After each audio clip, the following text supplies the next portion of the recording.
I'm really glad to see people on the street protesting against Trump. You know, the Women's March, and I think it's brilliant.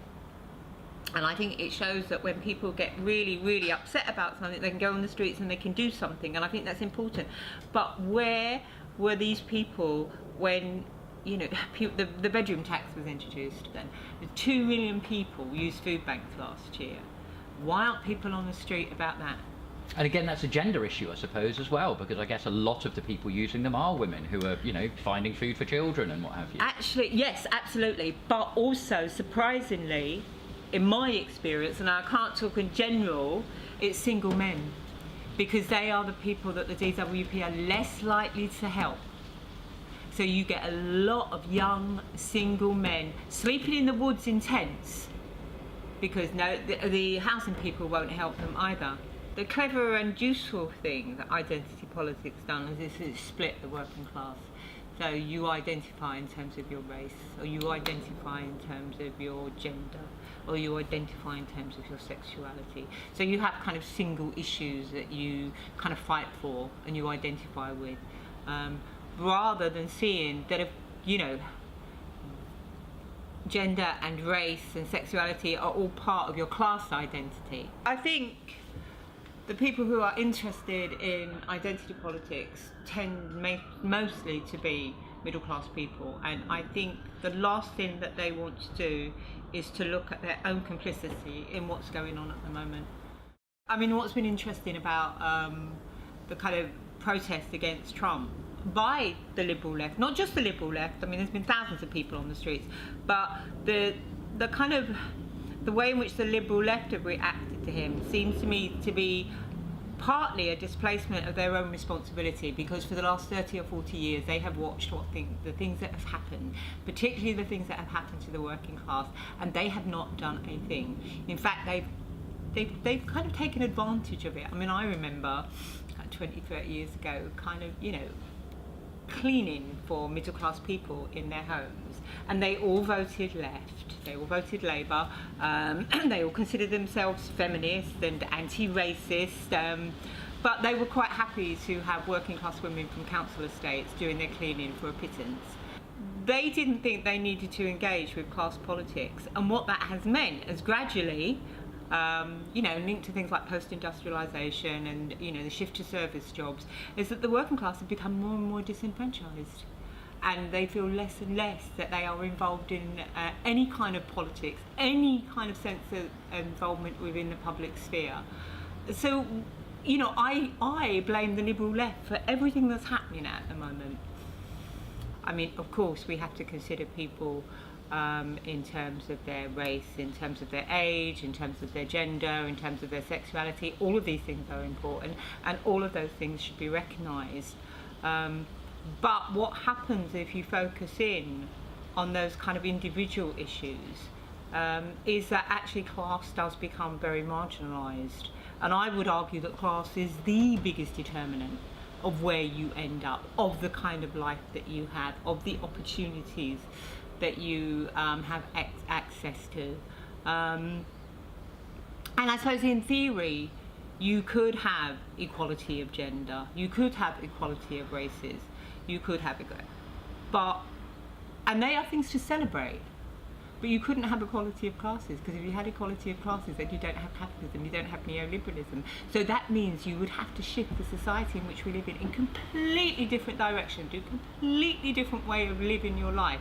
Whereas those other things are able to be absorbed by neoliberalism and celebrated by neoliberalism without actually changing the structural inequalities that affect the working class, and which have meant that people are abandoned to the most awful lives. People are living in the most awful conditions, you know, 16, 20 people to a house where the electricity, you know, the electric cables are running out of the walls, where there's rats in the garden, there's bed bugs.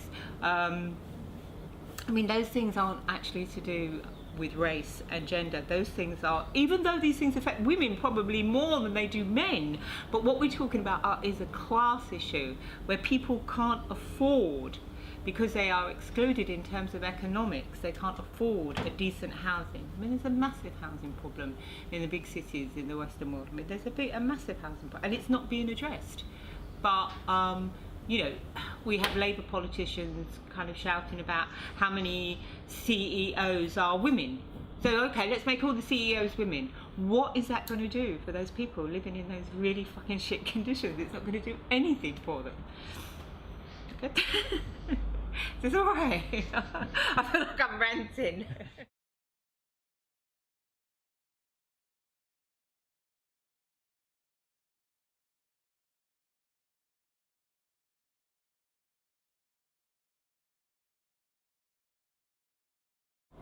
I can't remember which one it was, but one of the Black Panthers said that they saw what they were fighting for as a class issue.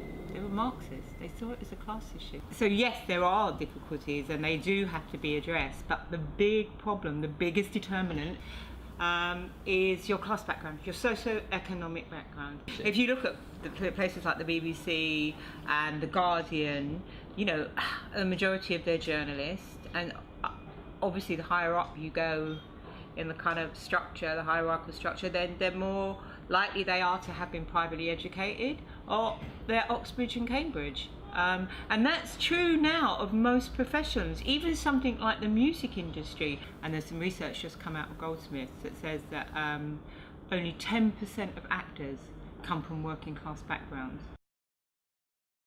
Like The Guardian yesterday, they were saying that they wanted diversity in journalism, so they're offering some kind of internship that you can go and work for The Guardian for X amount of weeks, and then you can write something and it will be published, but it's unpaid. So how is that offering diversity? The point is, this internship is only open to those people whose parents can support them while they do X amount of week-long internship. So it's not about those other markers of identity. It's actually about how much money you have. So it's kind of quite easy to see how this happens and how other people get excluded.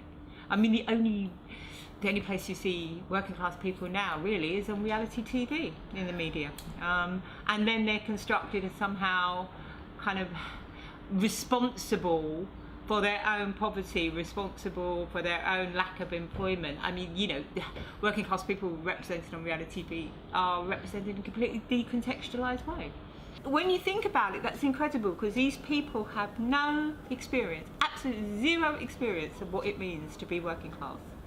Not as some kind of abstract position in society, but on a daily basis, what it means to have no money, to worry about paying the rent, to worry about having enough food for your children, to worry about if your children are getting a good education, worry about whether you can turn the electricity on so you can keep warm. You know, the embarrassment of going to a food bank, of going to a clothes bank.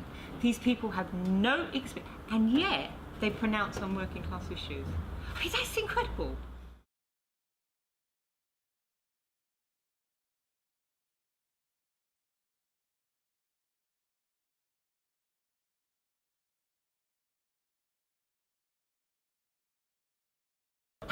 I mean, this is what the whole Brexit vote has been blamed on, hasn't it? The racism of the working class.